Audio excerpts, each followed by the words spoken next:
Shular yaxshimisizlar, yangi qo'shnimiz. Yaxshimisizlar? Sizlarning yangi qo'shnilarman. Erim bilan ajrashib, ozgina qiynalib qoldim. Ish topib bersanglar yaxshi bo'lardi. Voy, ajrashgan aytmaysiz, o'zim ish Assalomu alaykum, qo'shnilar, yaxshimisizlar, tuzukmisizlar? Kakra so'zli bitta ayol kishi qidirayotgandik. Oyligi ham normal, unaqa yomon emas. Qo'shnilar, assalomu alaykum. Hormaylar, yaxshimisizlar? Charchab qolmayapsizlarmi? Bu ojiza sinimizga ancha yordam kerak bo'lib qopti. Nima xizmat bo'lsa ham mana biz tayyormiz. Hech qanaqa muammo bo'lmaydi. Men litseyam yotib shunday yozib yuborsin endi. Nech pulli oylik bo'lsin, shularni gaplashib olamizda. Bir 20 millionlik oylik bo'lsa ham ishlayveramikin. Qo'shnilar, assalomu alaykum, yaxshimisizlar? Bu zaifa ancha qiylanibdilar va biroz ertaroq aytmaganlar, qaranglar.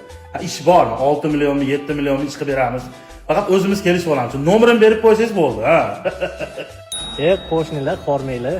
Juda qiynalib qolgan qiz ekani, ha. Ana bizda ish bor-da, Kakra Sergelida KAI degan avtosalon ochdik. O'zbekistonda ishlab chiqarishni yo'lga qo'ydik, xudo xolasa. 7-8 million oylik qilib beramiz.